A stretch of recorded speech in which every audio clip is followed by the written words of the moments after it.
Untuk waktu yang Tuhan berikan, kami rindu Engkau berbicara melalui renungan yang akan kami baca, kami sharingkan pada sore hari ini. Diberkatilah dalam kekuatan kuasa Tuhan segala sesuatu yang mengganggu, roh jahat dihancurkan di dalam nama Yesus Kristus. Kami siap untuk sharing sama-sama. Kiranya berkat Tuhan melimpah atas kita sekalian. Roh jahat akan mengganggu, dihancurkan dalam satu nama Tuhan Yesus Kristus. Haleluya, amin. Puji Tuhan. Ada di grup ya.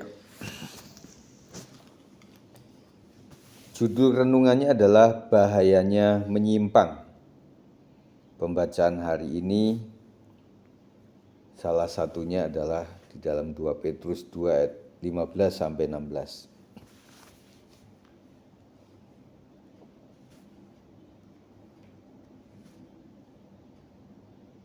Sudah, kita akan baca sama-sama ya. 2 Petrus 2 ayat 15 sampai 16, 1 2 3. Oleh karena mereka telah meninggalkan jalan yang benar, maka tersesatlah mereka, lalu mengikuti jalan Bileam anak Beor, yang suka menerima upah untuk perbuatan-perbuatan yang jahat. Tetapi Bileam beroleh peringatan keras untuk kejahatannya, sebab keledai beban yang bisu berbicara dengan suara manusia dan mencegah kebebalan nabi itu. Dalam suratnya, Rasul Paulus mengingatkan kita tentang bahaya menyimpang dari kebenaran demi keuntungan pribadi. Ini pembacaan kalau mau lengkap nanti baca ulang ya dalam perikop ini. Memang betul, jadi kalau manusia tidak bisa menasihati, akhirnya Tuhan bisa pakai siapapun, apapun. Bahkan binatang yang seharusnya nggak bisa ngomong, tapi bisa ngomong ya, oleh karena mujizat dan juga keinginan Tuhan atau kehendak Tuhan. Ia menyinggung kisah Bileam, seorang nabi yang tahu kehendak Tuhan tetapi lebih memilih menerima upah dosa. Namun bahkan seekor keledai yang bisu dipakai Tuhan untuk menegurnya agar tidak terus melangkah dalam kesesatan. Seringkali kita dihadapkan pada godaan untuk mengikuti jalan yang tampaknya menguntungkan, tetapi bertentangan dengan kehendak Tuhan. Ya, tampaknya ya, yang bertentangan dengan kehendak Tuhan itu ternyata Bileam melakukan itu ya. Artinya bahwa kehendak Tuhan itu nomor berapa, tetapi keinginan akan uang itu lebih nomor satu gitu ya. Mungkin itu keputusan dalam pekerjaan, pergaulan, atau bahkan dalam pelayanan. Kita perlu bertanya kepada diri sendiri, apakah kita tetap berjalan dalam kebenaran ataukah kita tergoda oleh hal-hal yang sementara. Kemarin saya sudah membahas mengenai hal-hal yang sementara yang kita tujukan kepada yang bernilai kekal itu seperti apa. Dan orang kadang-kadang membandingkannya atau bahkan lupa untuk membandingkan bahwa yang sementara dibanding yang kekal itu nggak bisa dibandingkan seharusnya. Karena sementara tentunya sementara, kalau misalnya 50 tahun dibanding 100 tahun masih mending ya. Tapi kalau sementara kemudian dibanding sama yang kekal itu bukan perbandingan yang tepat sebenarnya. Tetapi kadang-kadang kelupa, makanya lebih mengejar yang sementara. Tuhan bisa memakai berbagai cara untuk menegur kita, melalui firman-Nya, orang lain, atau bahkan keadaan yang tidak kita duga. Betul, jadi melalui firman Tuhan, jangankan teman-teman sekalian yang mendengarkan, saya pun yang membawakan firman Tuhan kadang-kadang, ya itulah ibarat firman Tuhan itu kan pedang bermata dua. Jadi ketika menyampaikan itu, saya kan mendengar, dan itu juga berbalik kepada saya gitu ya. Saya berharap juga para penyampai firman juga berpikir seperti itu. Jadi alangkah baiknya menyampaikan sesuatu yang memang sudah ketahuan menang gitu loh. Jadi enggak menyerang balik. Tuhan juga bisa berbicara melalui orang lain. Saya pun juga banyak mendengar daripada teman-teman jemaat yang itu sebagai sebuah teguran, pengingat begitu ya. Kemudian bahkan keadaan yang tidak kita duga itu menasihati kita gitu. Nah, saya katakan bahwa kalau orang nggak bisa menasihati kita, alam pun akan bicara gitu ya.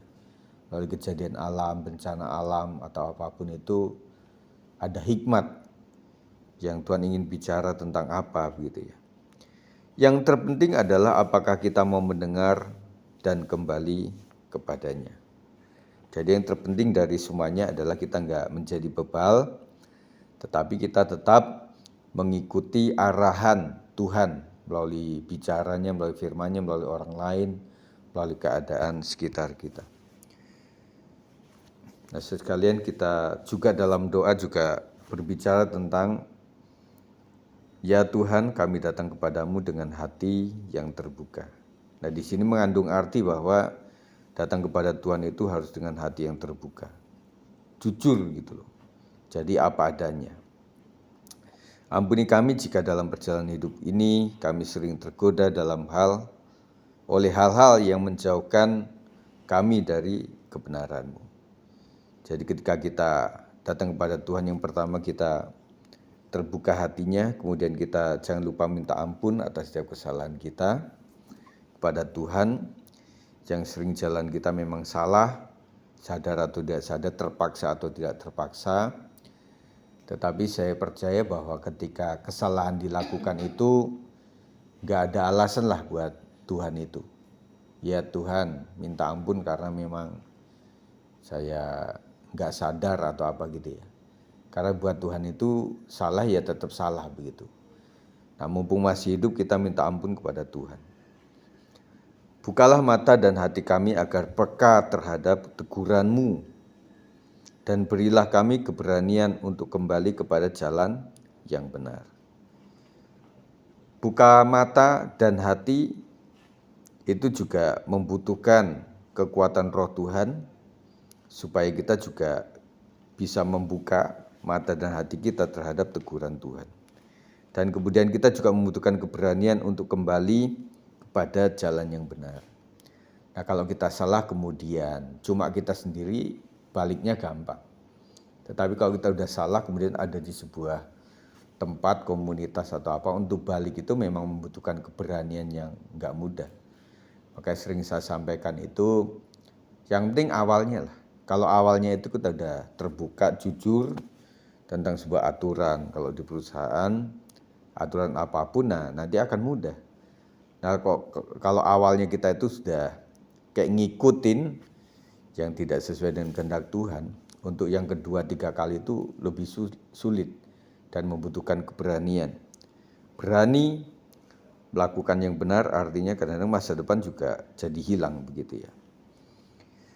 Kemudian bimbinglah kami agar tetap setia berjalan dalam kehendak-Mu. Dan kita membutuhkan bimbingan Tuhan. Kita punya cita-cita, punya keinginan. Tetapi banyak hal yang menggagalkan kita. Salah satu yang terkuat adalah kita sendiri gitu loh. Jadi kita membutuhkan bimbingan Tuhan.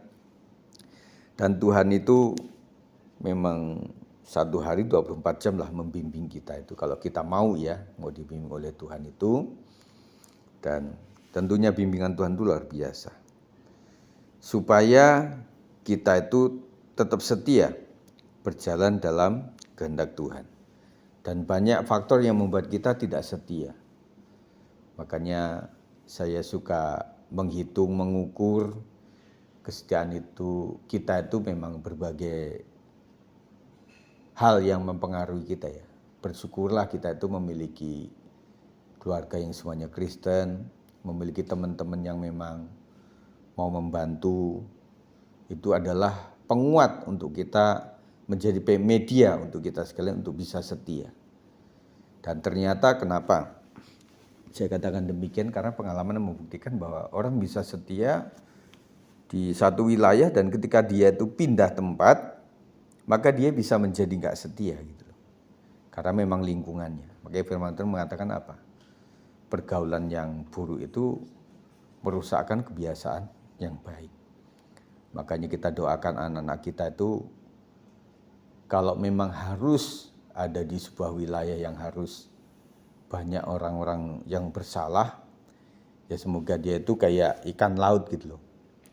Dia tidak ikut asin di laut itu. Nah, itu enggak mudah, dan kita terus mendoakan anak kita itu supaya mereka tahan uji lah. Supaya setiap saat berdoa jangan melupakan doa-doa kepada Tuhan secara pribadi, karena sejauh orang tua juga terbatas. Jadi mereka sendirilah yang harus punya niatan gitu loh, punya minat untuk tetap bertahan bersama Tuhan. Nah, baru kita tutup dalam nama Yesus kami berdoa. Nah, artinya semua doa kita itu harus ditutup dalam satu nama, Tuhan Yesus Kristus. Supaya kita doai juga